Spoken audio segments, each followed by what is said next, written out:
주님 곁으로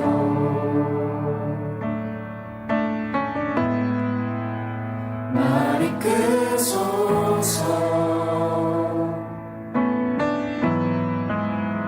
모든 것 다 드리며 주 음성 듣기 원하네. 나의 참 소망 그 무엇과도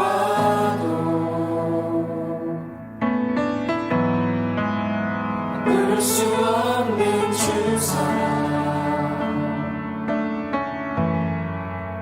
그 품 안에 남기리 주님의 길로 인도하소서.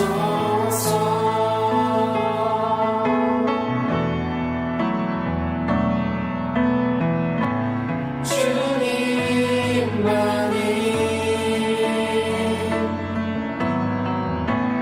내 모든 것 되시니 주님만을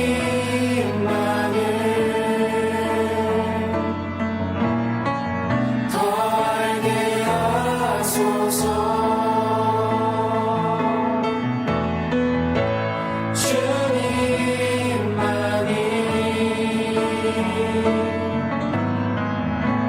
내 모든 것 되시니 주님만을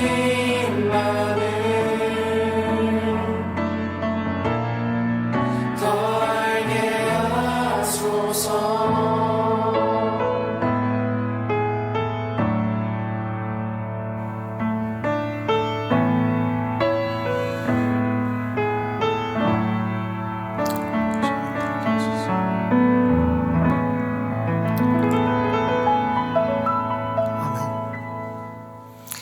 새로운 마음으로 새로운 시리즈를 시작합니다. 한번 따라해 봅시다. 야다. 야다라고 하는 타이틀로 새로운 4주간의 시리즈를 시작하려고 합니다. 제가 야다라 그랬더니 우리 장난꾸러기 김일교 목사님께서 뭐라 그러냐면, 목사님 발음을 잘 하셔야 됩니다. 짧게 야다 하셔야지 야다 그러면 야한 게 됩니다. 그래서 야하다 아니고 야다입니다. 야다는 여러분 들어보셨을 거예요. 히브리 말로 to know, 알다, 깨닫다 라고 하는 그런 뜻을 가진 단어인데요, 그냥 지식으로 아는 게 아니라, 들어서 아는 게 아니라 내가 경험해서 아는 것. 그러니까 그 인식상에서의 그 지적인 그런 암, 사실 그런 알에 대한 단어가 또 따로 있어요. 나카르라고 하는 단어는, 나카르는 그냥 들어서 아는 거나 내가 공부해서 아는 거나 그냥 지식적으로 아는 거. 그런데 이 야다라는 말은 굉장히 인티메트한 그런, 굉장히 친밀한 단어입니다. 다시 말하면 내가 아는데 그냥 막연히 지식적으로 아는 게 아니라 경험해봐서 안다. 그래서 이 말은 심지어는 성경에서 어떤 그 용례가 있냐면, 창세기에서 아담과 하와가 서로를 알매 가인이 태어났다고 얘기합니다. 그래서 여기서 알은 부부간의 친밀한 육체적인 사랑을 뜻합니다. 그러니까 실제적으로 경험하고 실제적으로 누림으로 알게 된 것, 그렇게 알아가는 것, 그래서 야다라고 얘기합니다. 여러분, 신앙생활을 하면서, 특별히 제가 목회자로 살아가면서 제 신앙에 그 코페르니쿠스적인 그런 충격적인 변화를 갖게 된 몇 가지의 깨달음이 있었습니다. 그 중에서도 그 예배에 대한 깨달음. 왜냐하면 저는 태어날 때부터 목회자의 아들로 태어나서 쭉 예배를 매주 많을 때는 거의 10번씩 예배를 거의 반강제적으로 들어가면서 그게 제 삶의 일부가 되어서 여태까지 살아왔거든요. 그러니까 지금도 저는 제가 교회 오고 싶지 않다고 교회를 오지 않을 거라는 생각을 한 번도 해본 적이 없어요. 물론 지금은 제가 교회를 안 오면 주일날 설교를 할 수가 없으니까. 근데 그게 의무가 아니라 그냥 제 삶의 일부예요. 제가 밥을 먹으면서 오늘은 꼭 밥을 먹어야지, 내가 살기 위해서 먹어야지, 이렇게 생각하면서 밥을 먹는 게 아니듯이, 당연한 것이듯이 예배는 저에게 굉장히 당연한 것이었습니다. 그런데 말씀을 읽다가 정말 충격적인 그런 사실을 알게 됐습니다. 첫 번째는 이사야 선지자의 말 가운데 하나님이 이렇게 말씀하세요. 누군가 성전문을 닫았으면 좋겠다. 너희들이 예배를 좀 안 드렸으면 좋겠대요. 이건 뭐지? 그냥 저는 그냥 예배는 우리가 열심히 드리고 잘 드리고 우리에게 주어진 그런 틀 안에서, 형식 안에서 항상 드려야 되는 건 줄 알았어요. 그러면 하나님이 받든 안 받든 우리는 예배해야 되는 존재로 알고 있었는데, 하나님께서 뭐라고 말씀하시냐면, 나는 심지어 너희가 드리는 예배에 sick and tired of, 내가 정말 지쳤다, 심지어는 역겹다는 말씀을 쓰세요. 제발 성전 좀 그만하라, 교회 좀 그만하라, 예배 좀 그만 드려라. 잘못된 예배에 대해서, 그죠? 그래서 이거 하나님께서 받지 않으시는 예배, 심지어는 하나님이 정말 경멸하시는 예배가 있구나 하는 것을 알았어요. 그리고 두 번째는 거의 비슷한 맥락에서 오늘 제가 여러분들에게 소개하고 싶은 구절인데, 호세아서 6장 6절의 말씀이에요. 하나님께서 뭐라고 말씀하시냐면, 나는 인애를 원하고 제사를 원하지 아니하며. 조금 해석을 하면, 나는 너희들이 진짜 마음으로 사랑하는 것을 원하지 형식적인 제사를 원하지 않는다고 말씀하십니다. 그리고 이어서 말씀하시기를, 번제보다 하나님을 아는 것을 원하노라. 너희가 그냥 모르고 드리는 예배가 아니라 나를 아는 것이 정말 예배라는 걸 너희들이 알았으면 좋겠다 라고 말씀하세요. 제가 인도하는 예배, 여러분과 함께 드리는 예배를 다시 한번 점검하지 않을 수 없었던 충격적인 말씀이었습니다. 그런데 우리가 사랑하고 존경하는 다윗 왕도 같은 고백을 합니다. 시편 51편에서 뭐라고 얘기하냐면, 하나님은 제사를 원하지 않으심을 알았습니다. 그래서 내가 하나님 앞에 제사를 드리지 않습니다라고 얘기합니다. 이건 무슨 그 무교회주의를 선언하는 것 같고 예배의 무용론을 얘기하는 것 같은데, 그 다음에 이유가 나와요. 왜냐하면 정말 하나님이 원하는 건 내 상한 마음이라는 것을 알았습니다. 잘 준비된 어떤 예배의 그런 순서가 아니라 천편일률적이고 형식화된 그러한 제사가 아니라, 하나님이 정말 원하시는 건 내 상한 마음이다. 그러면서 고백하기를, 하나님이 그런 마음을 제사로 받으시는 걸 알기에 내가 내 상한 마음을, 그리고 나의 통곡을 하나님 앞에 드립니다. 그리고 내가 하나님 앞에 번제를 드리겠습니다라고 얘기합니다.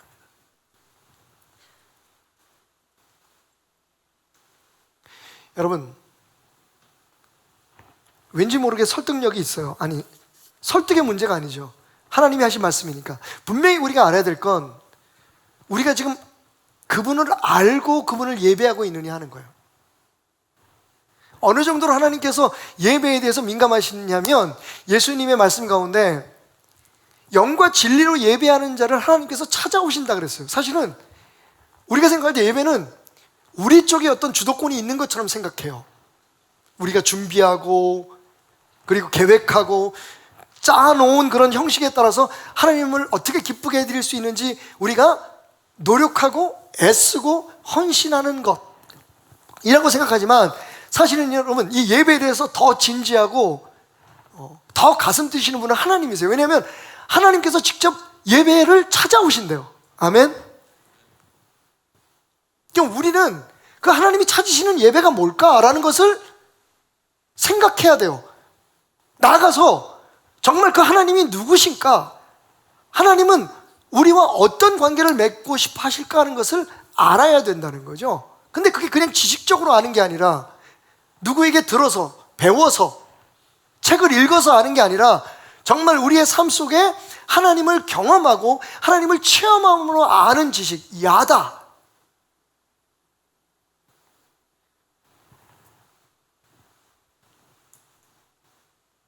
하나님은 도대체 어떤 분이실까요? 성경은 충분히 하나님에 대해서 당신 스스로 우리에게 당신이 누구라고 말씀하신, 계시하신 그런 말씀으로 가득 차 있습니다. 그런데 우리는 별로 거기 신경 쓰지 않아요. 됐고요, 하나님. 우리는 그냥 우리가 아는 방법대로, 우리가 배운 대로, 우리 목사님이 얘기하신 대로, 설교에서 들은 대로, 신학자들이 말하는 대로 하나님 예배해 드릴 테니까 받으시든지 말든지. 물론 그 뒤는 숨겨진 마음이지만, 표현되지 않은 우리의 생각이지만, 그래서 교단이 갈라지고 교파가 갈라지고 사람들이 분파를 이루고 심지어는 예배를 가지고서 다투고 싸워요. 하나님 뭐라고 말씀하시냐면, 내가 원하는 건 그렇게 싸우고 다투서 너희들이 짜놓고 만들어 놓은 예배가 아니라 그냥 너희들이 안 싸우고 사랑하는 거야. 야, 너희들은 정말 나를 알고 예배한다고 생각하니? 지금부터 내가 너희에게 내가 누구인지를 말해주겠어. 그 첫 번째로 하나님께서 오늘 말씀해 보니까 이건 좀 다소 충격적입니다. 뭐라고 말씀하시냐면, 나는 내 남편이다 라고 말씀하십니다. 고백해 볼까요? 하나님은 나의 남편이십니다. 좀 어색하죠, 그죠? 특히 남자 성도들 중에서 뭐 남편? 자, 중요한 건 왜 하나님께서 그렇게 말씀하시느냐 하는 거죠. 도대체 남편이란 뭘까? 하나님은 우리에게 어떤 남편일까? 하나님은 내 남편이라고 말씀을 하시는데 어떤 남편인가 하면, 오늘 읽지 않았던 우리가 1절부터 3절까지의 말씀 보면 그 하나님이 어떤 남편인지를 말씀해 주고 계세요. 잉태하지 못하며 출산하지 못한 너는 노래할지어다. 산고를 겪지 못한 너는 외쳐 노래할지어다. 이는 홀로 된 여인의 자식이 남편 있는 자의 자식보다 많음이라 여호와께서 말씀하셨느니라. 과거 이스라엘 문화도 그렇고 우리의 과거의 문화도 마찬가지지만, 여인이 그 시집을 가서 자녀를 갖지 못한다는 건 굉장히 슬픈 일이었고, 그것으로 인해서 굉장히 많은 홀대를 받고 천대를 받았던 그런 사건이었습니다. 그래서 왠지 모르게 시집 식구들 보는 게 기가 죽고, 또 남편 보는 게 미안하고, 뭔가 내가 해야 될 일을 못한 것 같은 그런 주눅tum 속에서 살아가야 되는 그런 여인들에 대해서 하나님께서 말씀하시면서 그렇게 우리를 표현하시면서 뭐라고 말씀하시냐면, 이제는 그러지 않아도 된다는 거예요. 너희에게는 남편이 생겼다. 근데 그 남편은 어떤 남편이냐면, 너희에게 노래하게 하는 남편. 기죽었던 너희 어깨를 펴게 하고 움츠렸던 너의 마음을 다시 활짝 열어서 신나게 노래하는, 내겐 이런 남편이 있어. 그 사랑 안에서 마음껏 자기 자신의 기쁨을 표현할 수 있을 만큼 행복에 겨워 살게 하는 남편, 그게 나다라고 말씀하세요. 근데 그 다음은 더 솔깃하실걸요? 2절에 들어가서 뭐라고 말씀하시냐면, 야, 이런 남편 어디 없나? 너의 장막터를 넓히며 내 처소의 휘장을 아끼지 말고 널리 펴되 너의 줄을 길게 하여 너의 말뚝을 견고히 할지어다. 나는 위축되고 소외받은 너희에게 자랑스럽고 행복함을 주는 그런 남편이 될 뿐만 아니라, 자, 내 말 듣고 지금부터 빨리 지금 핫한 지역에 가서 부동산들을 돌아다니면서 넓은 땅 알아봐. 집도 기왕이면 크게, 네가 원하는 만큼 크게 줘. 나 그런 거 해줄 수 있는 남편이다. 할렐루야. 아이씨, 이런 남편 어디 없나?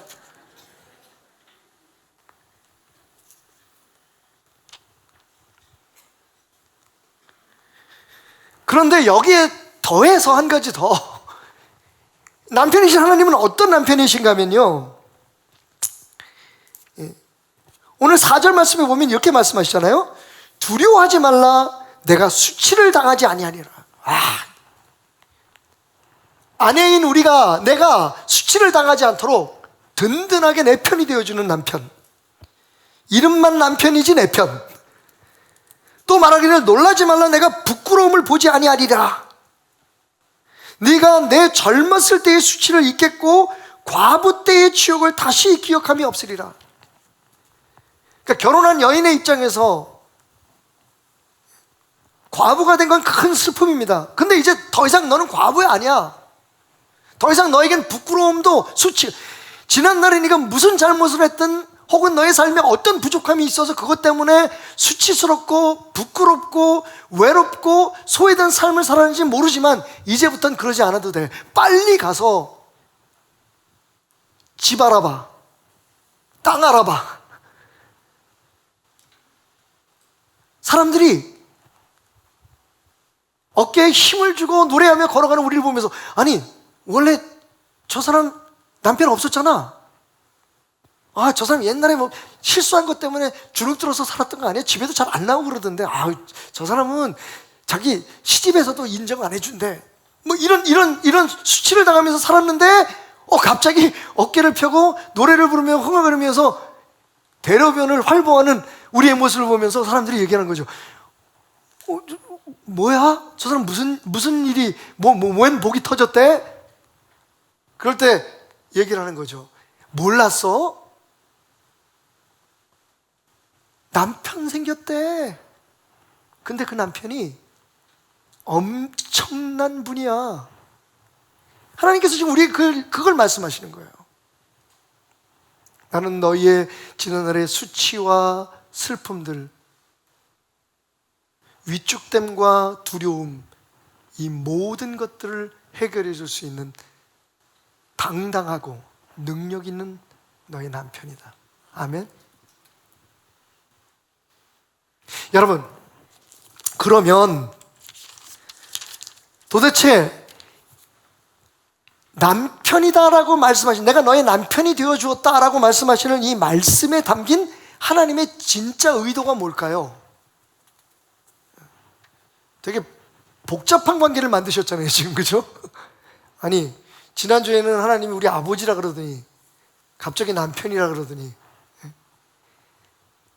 자, 이 텍스트 안에 담겨있는 컨텍스트, 하나님께서 그렇게 말씀하시면서 우리에게 알려주고 우리에게 설득하려고 하는 하나님의 진짜 마음, 너희가 나를 예배할 때 내가 너희의 남편이라는 걸 알고 예배했으면 좋겠어, 지금 그렇게 말씀하시는 거잖아요. 그 의도가 뭘까요? 이게 중요합니다. 그죠? 첫 번째로, 우리의 남편, 나의 남편 되신 하나님은 우리와 인격적인 관계를 원하신다는 거죠. 한번 고백해 볼까요? 하나님은 나와 인격적인 관계를 맺길 원하신다. 5절 말씀 보세요. 너를 지은 이가 내 남편이시라 얘기합니다. 그러면서 그 이름은 만군의 여호와니 내 구속자는 이스라엘의 거룩한 자신이라. 그는 온 땅의 하나님이라. 여러분, 너의 남편이다 라고 하는 이 말만 빼고 한번 우리가 이 말씀을 이해하면 이런 거죠. 너를 지으시니 만군의 여호와, 이스라엘의 구원자, 그리고 온 세상에 단 한 분밖에 없는 만군의 주 여호와 하나님. 여러분, 이걸 그냥 보통 우리가 알고 있는 하나님이에요. 우리가 표현하는 하나님이에요. 기도할 때 우리가 보통 외치는 하나님이에요. 그죠? 근데 중요한 게 뭡니까? 그런데 나는 거기에서 끝나지 않고 적어도 너희에게는 남편이고 싶다. 나는 너희의 남편이다. 나는 남편이 되기로 결심했다고 말씀하십니다. 여러분, 이게 다른 종교와 다른 거예요. 세상의 종교 가운데 무당을 빼고 샤머니즘을 빼고 섬기고 숭배하는 신이 남편이 되어주는, 내가 남편이다라고 말하는 종교가 있던가요? 이게 기독교의 특징이에요. 이게 하나님을 아버지로, 하나님을 남편으로 고백하며 하나님 앞에 예배하는 우리들의 특권이에요. 하나님은 저 멀리 계신 우리를 지어놓고 우리를 통치하고 우리를 심판하고 우리를 통제하고, 너희는 나를 위해서 이렇게 해라 저렇게 해라 그렇게 멀리서 이야기하고, 너희는 나를 기쁘게 해라 그러면 내가 너에게 복을 줄게 라고 하는 신이 아니라, 그분은 우리의 남편이에요. 여러분,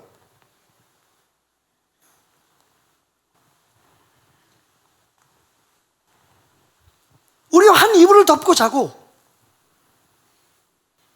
자녀들에 대해서 함께 고민하고 아파하고, 여보 우리 다음에는 어디로 이사 갈까? 무슨 사업을 할까?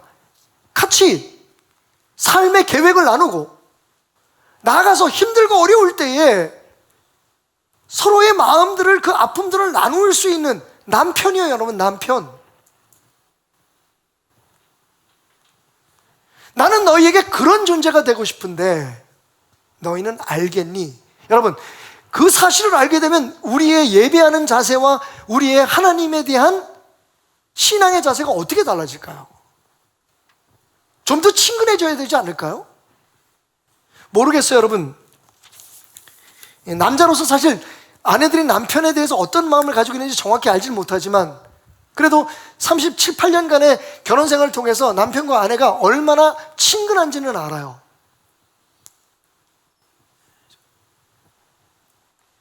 여러분, 일단 호칭부터 달라지더라고요. 어쩔 수 없이 제 가정 얘기를 할 수밖에 없는데, 저희 부부 얘기를 할 수밖에 없는데, 처음에 저희가 교회에서 만났을 때는 오빠였어요. 1년 차이였는데 하늘과 땅이었어요. 까불고 있어요. 이상하게 교회 다닐 때 그 교회 오빠, 동생으로서 오빠 그럼 제가 이제 정혜야 이렇게 편안하게 불렀어요. 서로 이제 사랑을 하기 시작하면서 좀 남사스럽지만 자기는 어때? 그렇게 편안하게, 그것을 호칭으로 사용하지 않았지만 그렇게 불렀어요. 그리고 결혼을 했어요. 참 어색했지만 어느덧 우리에게는 여보라고 하는, 당신이라는 말이 익숙해져 가기 시작했어요. 그리고 좀 살다가 보니까 기분 나쁘면 야. 아직까지 그 다음 단계는 안 갔어요. 여러분, 하나님이 당신 스스로를 우리에게 계시하세요. 나는 너희들에게 남편이고 싶어. 그냥 제발 나를 저 멀리 두고, 하나님 됐고요, 그냥 거기 계시라니까. 그냥 거기 계셔서 우리가 준비한 찬양, 우리가 준비한 기도, 우리가 준비한 예배 좀 그냥 받고 거기 계시면 안 돼요? 그리고 우리가 필요하고 원해서 부를 때만 좀 오시면 안 되나요?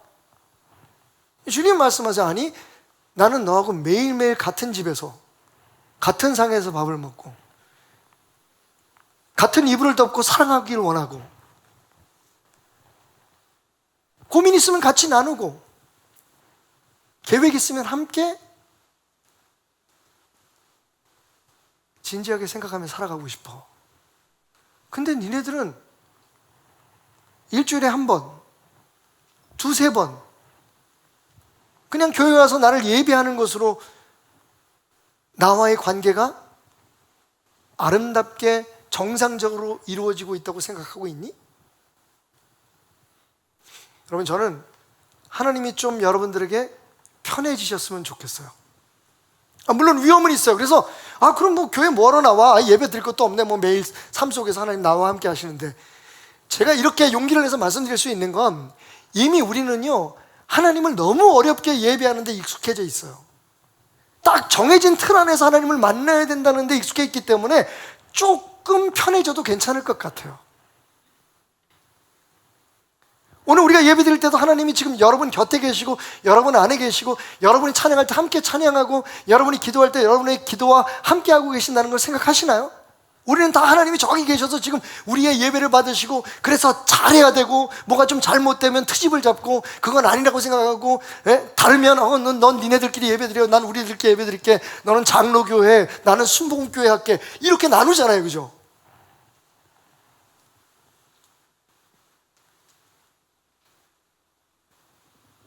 여러분, 우리가 생각하는 것보다 하나님은 훨씬 더 우리와 친근하기를 원하세요.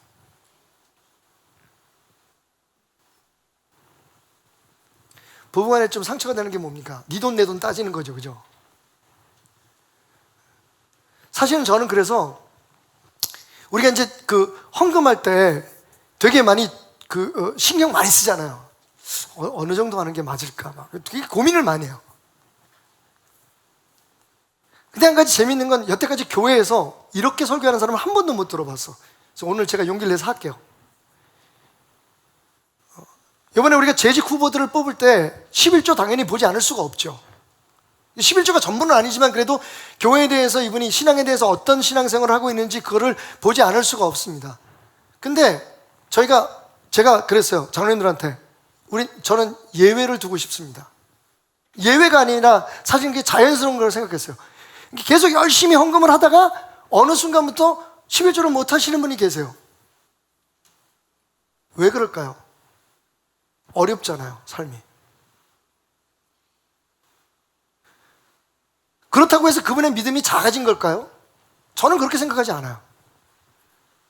사실은 할 수 있을 때는 더 넉넉히 하고 없을 때는 좀 헌금도 좀 줄일 수도 있는 그 편안함이 하나님 안에서 있기를 주님으로 축원드립니다. 교회 망하자고 하는 얘기죠. 근데 매일 그래요.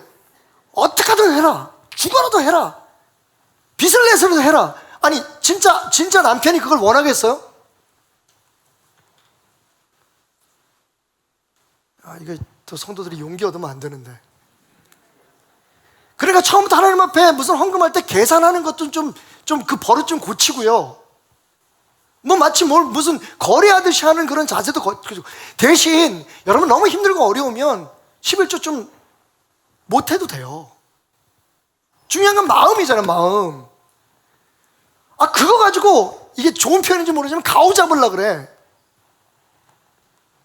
진짜 남편은, 진짜 아내는 그게 속상할 거예요. 만약에 정말 여러분들이 하나님을 남편이라고 생각하면 있는 그대로의 모습을 보기를 원하지. 그죠? 자기 양말에다가 용돈 이렇게 막 숨겨놓고 우리 김철수 집사처럼. 그런 거 좋아하겠어요? 부인이 나도 모르게, 그죠?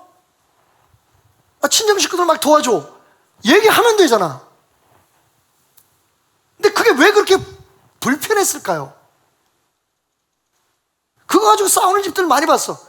남편이 부인 모르게 시댁 도와주다가 나중에 걸려가지고 그게 걸린 건지 뭔지. 여러분, 하나님과 우리는, 근데 이게 참, 우리 남편은 우리를 지으시고 우리를 속속들이 너무 중심까지 아시는 분이신데도 그래요. 하나님을 예배하는 우리의 마음, 하나님을 섬기는 우리 마음이 조금은 편해졌으면 좋겠어요. 너무 어깨에 힘주고 뭐 하나님 앞에 뭘 잘 안 하면 금방 벼락 맞아 죽을 것처럼 그렇게 안 해도 된다는 거예요. 정말 하나님을 누렸으면 좋겠어요. 가끔은 애교 있는 부인처럼 투정도 부리고 때로는 과하리만큼 애정도 표현해보고, 그래서 하나님은 이 개념, 이 단어를 택하신 것 아닐까요? 난 너희의 남편이야. 오래 사니까 방구도 트더라고요, 그죠? 그거 뭐 우리가 트자 그랬어요. 자, 우리 함께 살고 며칠부터 방구 트는 거야. 그 다음에 틀으면 언제부터 틀자. 그런 거 안 하잖아요, 그죠? 그냥 살면서 친근하니까, 편안하니까, 그렇게 우리가 서로를 이해할 수 있으니까. 사실 하나님은 그렇게 우리에게 당신을 만나고 알아주기를 원하시는 거죠. 첫 번째, 하나님은 그냥 심판자가 아니라 우리와 인격적인 만남을 원하신다. 매일의 삶 속에서 그냥 같이 고민하고 아파하고, 기도도, 헌금도, 우리의 신앙생활도 정말 하나님이 아시니까 진짜 힘들어서 교회 못 올 거 다른 일이 있어서 가야 될 때는 가는 거죠. 근데 그게 하나님을 예배하는 것만큼 중요한 거였어야 되는 거죠. 그래서 하나님 말씀하시는 거예요. 나는 인애를 원하고 제사보다 인애를 원한다.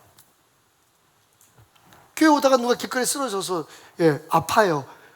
그럼 하나님께서 예배 시간 안 늦으려고 와가지고 그 사람 그냥 버려두고 오는 걸 좋아하시겠어요? 아니면 그 사람 병원에 데려다주고 하다가 교회 빠지는 걸 좋아하시겠어요?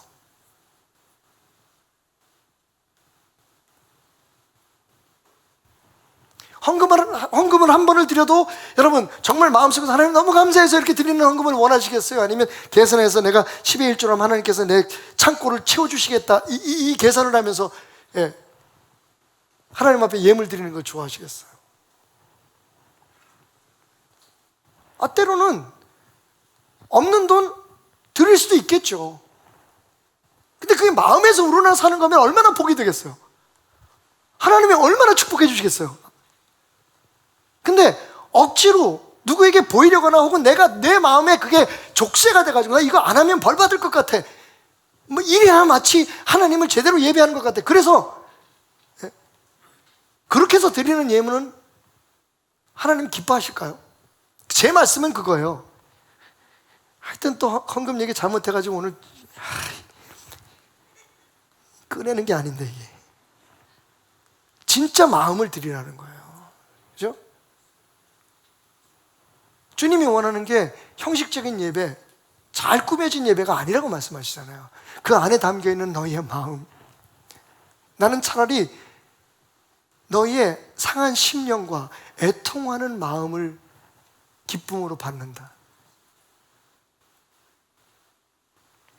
두 번째로 남편이라고 말씀하실 때 하나님의 마음은 나는 너와 언약적인 관계이고 싶어 라고 말씀하시는 거예요. 한번 따라해 봅시다. 하나님은 나와 언약적인 관계를 맺기를 원하십니다. 여러분, 결혼이 다른 관계와 다른 게 언약이잖아요. 그냥 단순한 프라미스가 아니라 혹은 계약이 아닙니다. 이건 언약입니다. 카비넌트라 그러잖아요.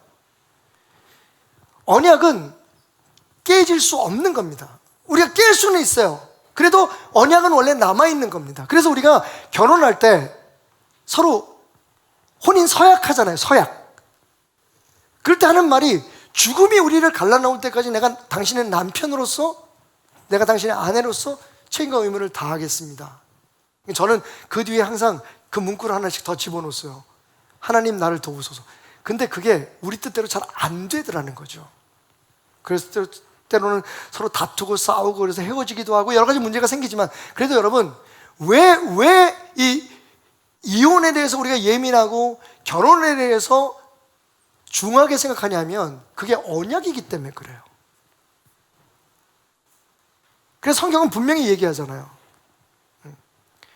확실히 그 언약이 무효화되지 않고서 다른 사람과 또 그런 그 부부관계를 갖게 된다면 그거는 죄라고 얘기를 하잖아요. 언약을 깨는 거기 때문에. 언약은 남아있는 거예요. 약속과 계약은 깨질 수 있어요. 깨지면 그만이에요. 근데 언약은 그 실체가 항상 남아있는 거예요. 하나님이 그렇게 말씀하시는 거예요. 나는 너하고 언약적 관계가 되기를 원해. 여러분, 결혼을 하게 되면 우리가 서로에게 대한 의무가 생겨나잖아요. 그죠? 요즘은 뭐 편리하게 또 결혼 계약서도 쓰더라고요. 그래서 여기까지는 서로 공유하고 여기서 여기까지는 서로 참견하지 않고. 근데 원래 우리가 생각했던 제가 꼰대라서 그런지 모르겠지만 정말 자기들이 편리하고 자기들이 원하는 것만 서로 취하겠다고 얘기를 해요. 그리고 딱 그 선에서 넘어오지 마. 나도 안 넘어갈게. 편리해 보이지만 정말 그게 하나님께서 지금 나는 너의 남편이라고 얘기하실 때 그 결혼과 같은 개념의 결혼일까라는 생각을 하게 되지 않을 수가 없죠. 말 그대로 나는 너와 언약을 맺었다. 너는 나의 아내가 되고 나는 너의 남편이 되고 너는 내게 충실하라. 나도 너에게 좋은 남편이 되어줄게. 성경 말씀이 그런 얘기들이잖아요, 그죠? 내가 너에게 한없는 사랑을 쏟아놓고 싶지만 네가 그 언약을 깨는 순간 나도 어쩔 수 없구나라는 게 하나님의 마음이잖아요. 그럼에도 불구하고 나는 영원히 너를 버리지 않을 거야 라는 것이 하나님의 마음이잖아요. 여러분, 이런 하나님의 마음을 알게 될 때 우리의 신앙은 어떻게 달라지게 될까요? 그분이 항상 나를 위해서 있는 존재, 나와 함께하는 존재. 때로는 내가 그분을 떠날지라도 그분은 나를 떠나지 않는 존재라고 생각하게 되겠죠. 그리고 우리의 믿음은, 우리의 삶은 조금 더 당당하고 안전하게 되겠죠. 우리 편이 있으니까.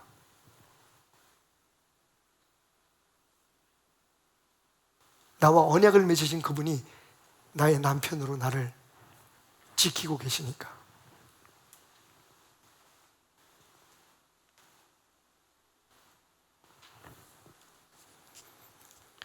오늘 6절 7절 말씀, 여호와께서 너를 부르시되 마치 버림받아 마음에 근심하는 아내 곧 어릴 때의 아내가 되었다가 버림을 받은 자에게 함과 같이 하실 것입니다. 네 하나님께서 말씀하셨느니라. 마치 이스라엘 백성들은, 그리고 우리들은 한번 결혼에 실패한, 어렸을 때 시집을 갔다가 남편을 잃어버린 어떤 사람과 같다고 지금 성경은 이야기해요. 모든 걸 믿었는데, 그래서 나의 모든 것을 다 바쳤는데, 근데 내 뜻대로 되지 않은 거죠. 자, 그렇게 긍정적인 면도 있겠지만 또 부정적으로 보면 어린 나이에 시집 가가지고 이것저것 모르고 남편이 있는데 바람을 펴서, 혹은 남편 앞에서 하면 안 되는 어떤 짓들을 했어. 그래서 결국은 버림을 받은 거야. 사실은 후자가 더 맞을 것 같아요. 왜냐하면 여기 뭐라고 말씀하시냐면 버림을 받았다고 얘기하고 있잖아요. 그러니까 내 실수 때문에, 내 잘못 때문에 이혼을 당한 거죠. 쉽게 말하면 소박 맞은 거죠. 근데 오늘 하나님 뭐라고 말씀하시냐면 그런 너일지라도 나는 너를 내 아내로 다시 부르겠다고 말씀하세요. 그러니까 이걸 굳이 표현하자면 같은 남편과 재혼을 하는 거죠. 그래서 오늘 우리가 읽었던 이사야서 54장을 보면 이 다시라는 말이 몇 번 등장하고 있어요. 원래부터 우리는 그분의 아내였는데 우리가 그분을 버린 거죠. 그런데 그럼에도 불구하고 그분은 언약을 기억하셔서 우리를 다시 아내로 받아주신 거죠. 호세아의 이야기처럼. 7절에서 하나님이 이렇게 말씀하십니다. 내가 잠시 너를 버렸으나 큰 국률로 너를 모을 것이다. 그러니까 하나님이 원래 우리 첫 남편이었구나, 그 말씀을 하시는 거예요. 근데 나는 너를 잊지 못해. 나는 너를 버리지 못해. 그래서 나는 국률로, 내 사랑으로 너를 다시 용서하고 내 품에 안았노라. 내 아내들이여, 상처받고 외롭고 고통받았던 내 아내들이여, 이유가 뭐든지, 무슨 잘못을 저질렀든지 너는 여전히 나의 아내야. 하나님 그렇게 말씀하시는 거예요. 참 인간 세상에서 찾아보기 어려운 문제죠.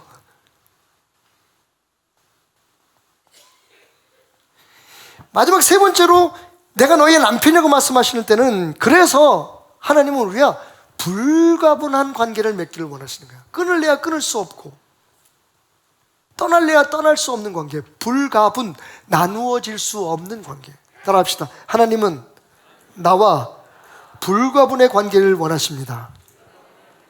8절 말씀, 내가 넘치는 진노로 내 얼굴을 내게서 잠시 가려서, 아휴, 저 여자가 내 남편 부인이라는 게 난 너무 부끄러워.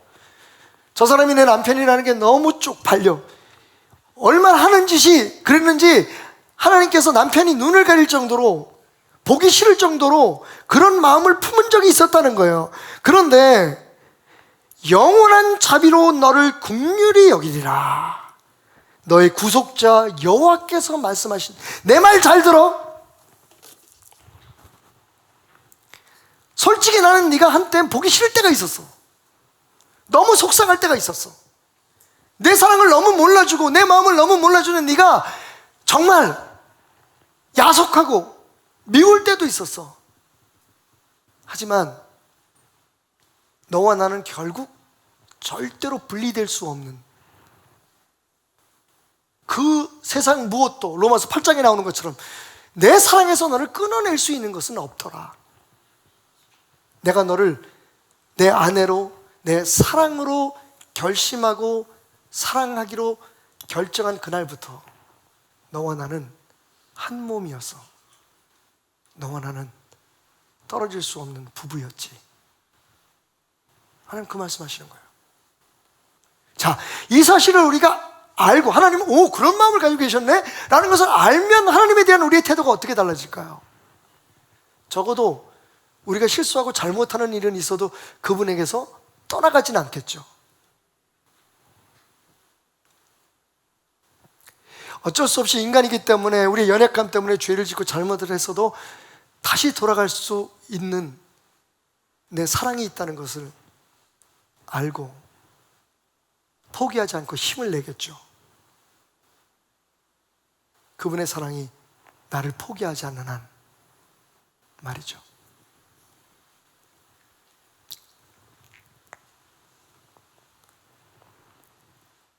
여러분, 이건 굉장히 중요해요. 하나님이 어떤 분이라는 것을 아는 건 너무너무 중요합니다. 그게 우리의 신앙의 본질을, 우리의 신앙의 기본을 만들기 때문에 그래요, 여러분. 모든 게 다 기본이 있죠, 그죠?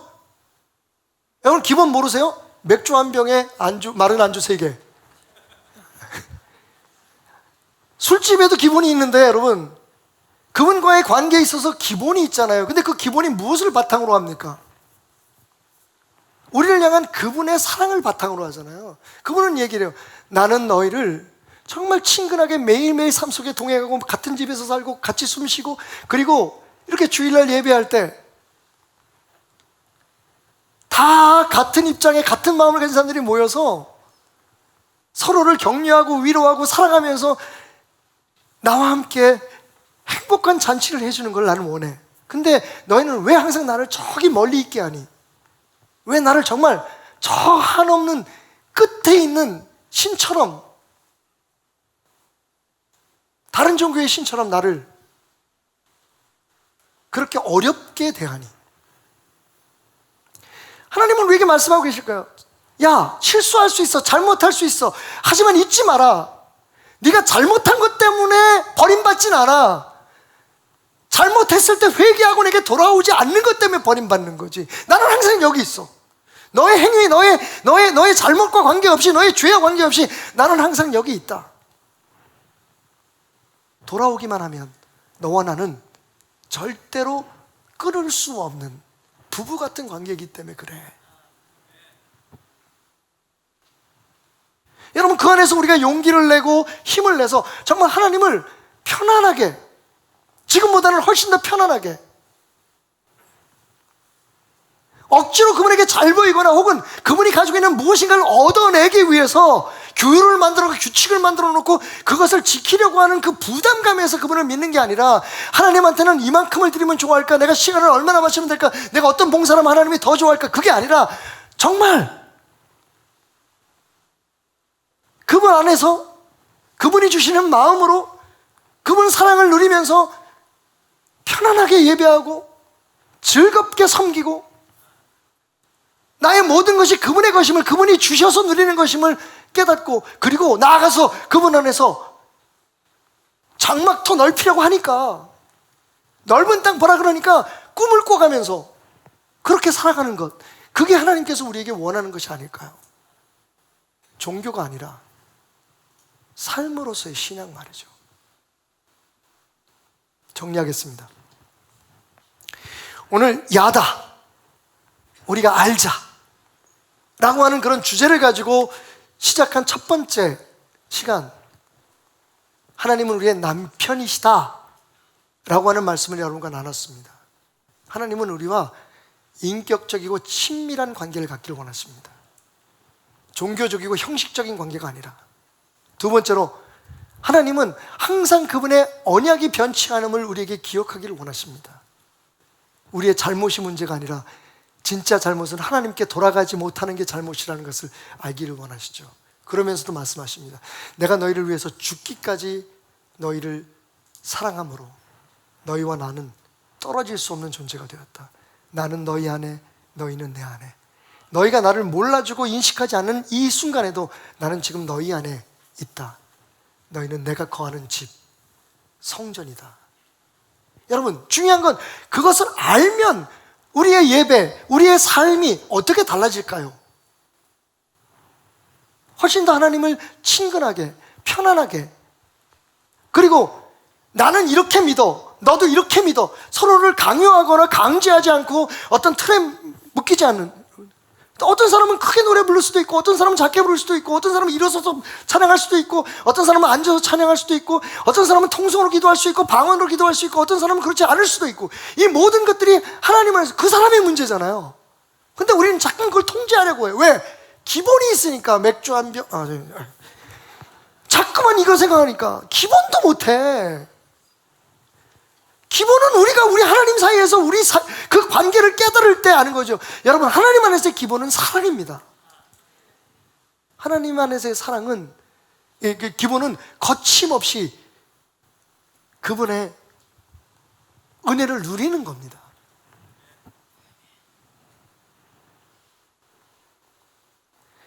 우리 한 사람 한 사람이 더욱더 하나님 앞에서 처음에는 물론 훈련이 필요해요. 그런 기준도 필요하고 어떤 예배의 형식도 필요하고. 하지만 여러분, 정말 안타깝게도 그 형식 자체가 이제는 하나님이 되어버렸습니다.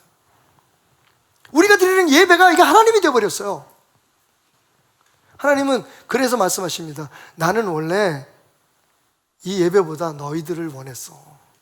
너희의 상한 마음, 그거 나한테 솔직하게 얘기해 주는 걸 원했어. 그냥 이것저것 가림 없이 편안하게 내가 너의 남편이라는 걸, 너의 사랑이라는 걸 뭐든지 이해할 수 있고 뭐든지 받아들일 수 있는 너의 것이라는 걸. 근데 비밀이 하나 있단다. 나는 이미 다 알고 있었어. 나는 네가 내게 편안해지고 솔직해지기를 원했을 뿐이야.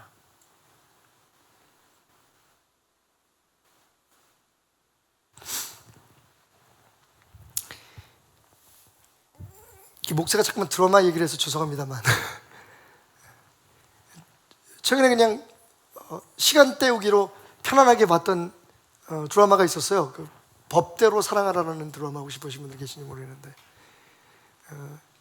이승기 씨하고 이세영 씨가 그 주역을 맡았는데, 마지막 부분에 가서 제가 되게 이 드라마 잘 봤다는 생각을 했어요. 뭐 에피소드 하나하나가 주는 그 나름대로의 도전들이 있었지만, 옛날에 우영우처럼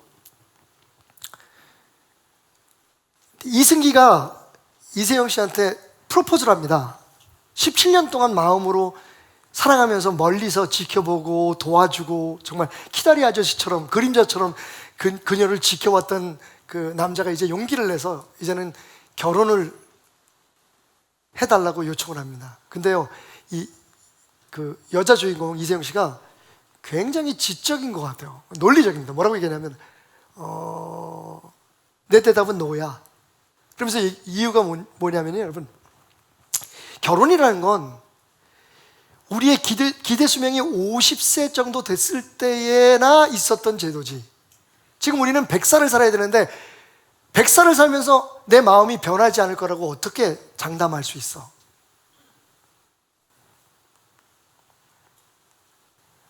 남자 주인공은 이렇게 설득합니다. 알고 나한테 지금 프로포즈 하는 거야? 결혼이라는 건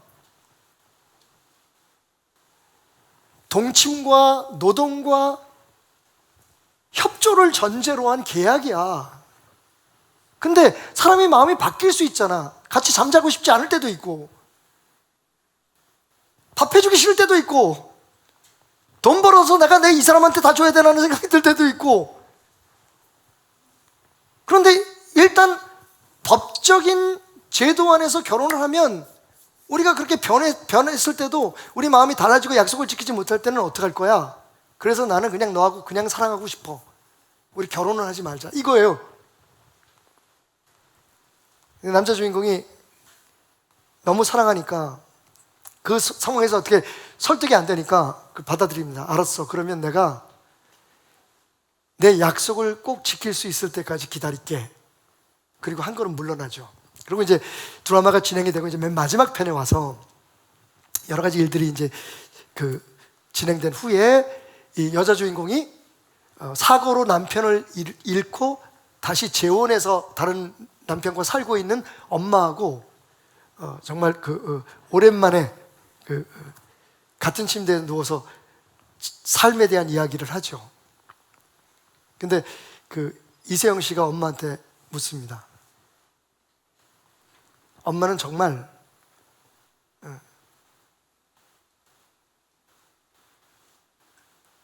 그렇게 영원히 행복하게 살자고 했던 아버지가 먼저 죽어서 떠나버렸는데 또 다른 남자와 같은 실수를 저질지도 모르는, 약속을 지킬 수 없다는 걸 알면서도 다시 결혼할 수 있었어? 라고 물어보는 거예요. 엄마가 누워있다가 벌떡 일어나죠. 그리고는 따뜻하게 웃으면서 딸에게 얘기합니다. 어떻게 사람이 앞일을 알 수 있겠어? 어떻게 항상 행복할 수 있어서, 행복할 수 있을 자신이 있어서 결혼을 하겠어? 그냥 결혼이라는 건 말이지, 그 숱한 변화와 삶의 어려운 순간들을 그 사람과 함께 하고 싶다는 거야. 그래서 끝까지 한번 그 사람과 가보고 싶다는 거야. 행복하고 즐거운 날들뿐만 아니라 그 표현으로 가시밭길을 가든지 아니면 똥밭이라도 그 사람과 함께라면 한번 가보고 싶은 거야. 끝까지. 이세영 씨가 벌떡 일어나죠. 그리고는 이승희 씨에게 달려갑니다. 그리고 얘기하죠. 이제 알았어. 나는 너와 함께 내 삶에 일어날 수 있는 모든 가능한 변화들을 함께 겪고 싶어. 나하고 결혼해 줄 수 있겠어? 라고 말이죠. 지난 수요일 날 등 긁어주는 목사님 프로그램에서 한 분이 제게 질문을 보내왔습니다. 이런 거죠. 내가 내 모습을 보면 이렇게 항상 부족한데 똑같은 죄를 반복하고 도대체 하나님 앞에 영광을 돌릴 수 있는 그런 존재가 아니라는 걸 내가 아는데 그래도 하나님은 내게 영광을 받으시겠다는 기대를 가지고 계실까요? 우리 인간이 어떻게 하나님 앞에 영광을 돌릴 수 있을까요? 그래서 제가 똑같은 얘기를 들려줬어요. 법대로 사랑하는 마지막 편. 하나님의 사랑을 오해하고 계시는군요. 하나님은 당신이 약속을 지키고 항상 하나님 앞에 좋은 것만 드릴 수 있는 존재라서 당신과 함께 하신 게 아닙니다. 그분의 사랑은 당신의 부족하고 힘듦, 그리고 아파하고 고통받는 그 순간에도 당신과 함께 계실 것을 결정하시고 약속하신 사랑입니다.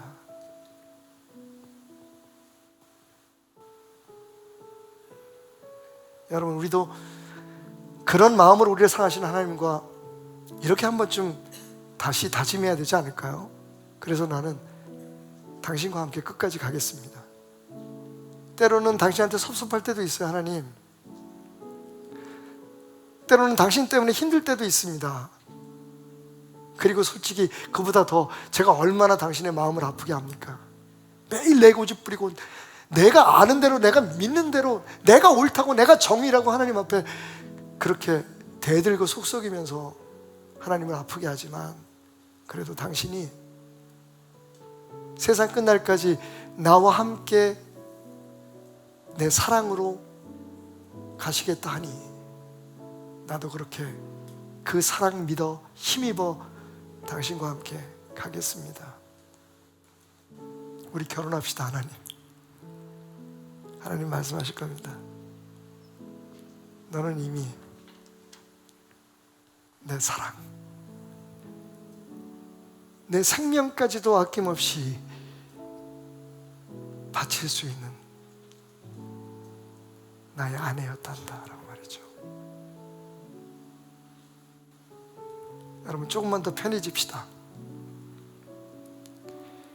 하나님과 우리의 관계가 편해지면 사람을 대하는 태도도 달라질 겁니다. 교회에 대한 태도, 그리고 우리가 하고 있는 모든 신앙적인 행위에 대한 우리의 자세는 확실히 달라질 겁니다. 언제까지 우리 뜻대로 만든 요리를 우리 남편에게 대접하겠습니까? 그분이 원하시는 것이 무엇인지, 어떤 순간이 가장 행복했는지, 우리 기도도 달라지고 우리의 섬김도 달라질 겁니다. 여러분, 하나님은 우리의 남편이십니다. 감사의 박수로 하나님을 돌려드립시다. 우리 주는 위대하며 능력이 많으시도다. 그의 지혜 무궁하며 인자는 영원하도다. 상한 자를 고치시고 상한 자를 고치시며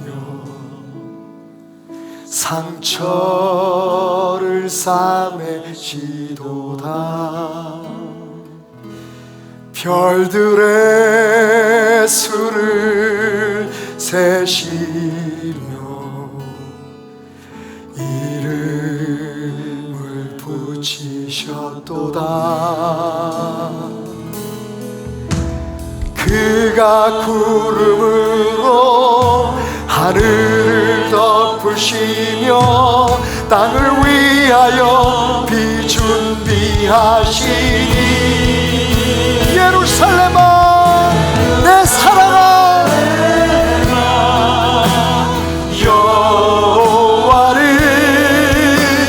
찬송할지어다. 내 하나님을 감사함으로 그 앞에 나가며 주님의 앞에 우리 모두 자리에서 일어나십시다. 다시 한번 우리에게 그 한없는 사랑을 표현하시고 그렇게 말씀하시는 하나님 앞에 우리의 마음을 열어봅시다. 여러분 허락하신다면 우리 잠시만 눈을 감아볼까요?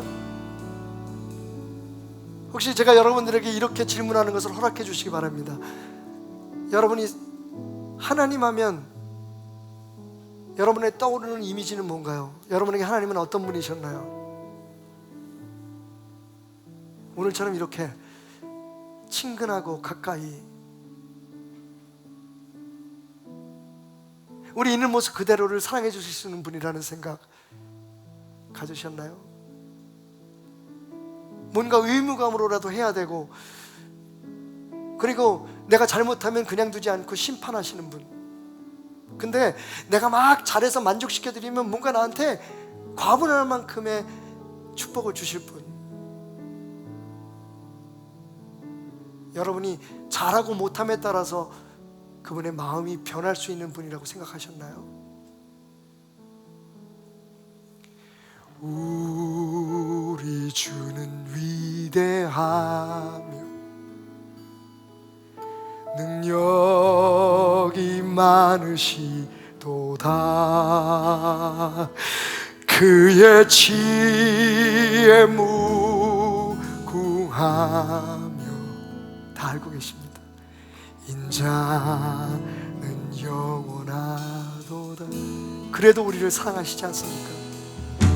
상한 자를 우리의 어떤 상처나 아픔도 다 치료하실 수 있는 분, 우리가 숨겨왔던 오래된 상처도 아물게 하시는 분, 이 세상 그 어떤 것도 그 앞에 숨길 수 없으며 그 무엇도 다 세심하게 돌보시는 분, 우리의 삶의 주인, 그분이 우리의 남편이십니다. 그가 구름으로 하늘을 덮으시며 땅을 위하여 준비하시니 함께 찬양합시다. 예루살렘아 여호와를 아멘 찬송할지어다. 하나님을 감사함으로 그 앞에 나가며 주임제 앞에 경배해. 예루살렘아 내 하나님 여호와를 너의 남편 되신 하나님을 찬송할지어다. 할렐루야. 감사함으로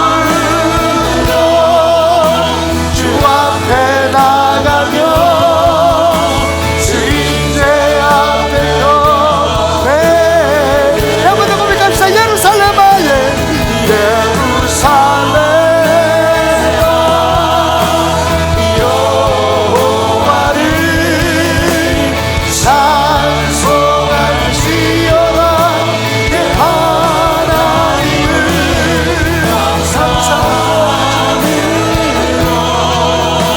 그 앞에 나가며 주임제 앞에 경배.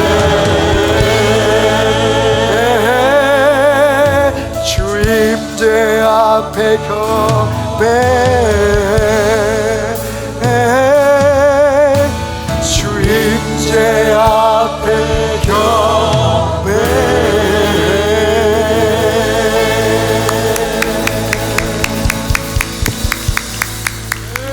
좋으신 하나님,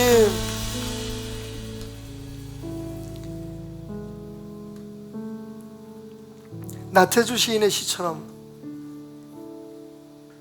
내가 너를 얼마나 사랑하는지 너는 몰라. 나는 오늘 너에게 내 사랑을 들키고 싶단다.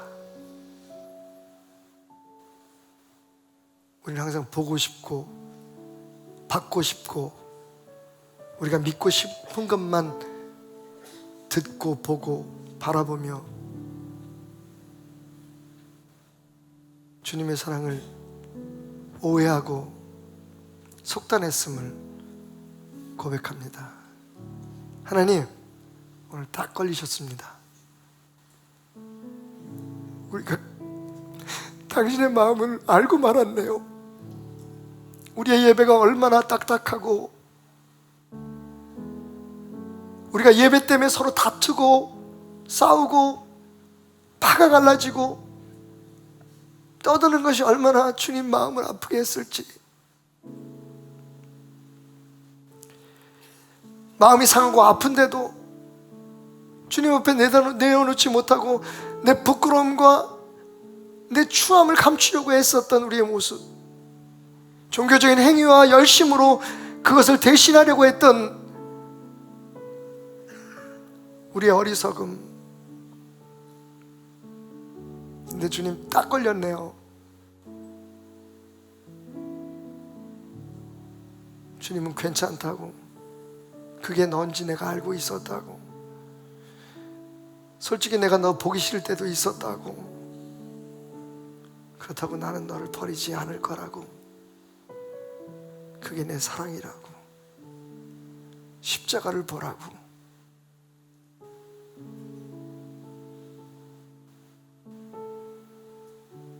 그게 내 사랑이라고.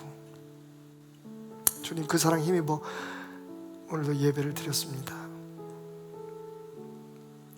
오늘은 그 어떤 다른 예배보다 주님 마음이 조금 더 행복한 예배가 되었으면 좋겠습니다. 드려진 예물도 주님을 기쁘게 하는 예물이었기를 소원합니다. 주님 앞에 드린 모든 기도의 제목과 우리의 마음도 주님이 고개를 끄덕일 만한 것들이었으면 좋겠습니다. 축복하소서. 당신의 사랑,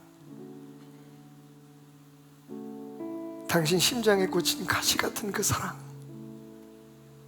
당신의 사람들, 당신의 자녀들, 주여, 그 사랑을 의지하고 그 사랑을 신뢰하며 삶의 예배를 드리는, 물질과 헌신과 눈물을 드리는 우리의 예배를 사랑해 주십시오. 예수 그리스도의 은혜와 하나님의 사랑하심과 성령님의 역사하심이 영원히 함께 하시기를 축원하옵나이다.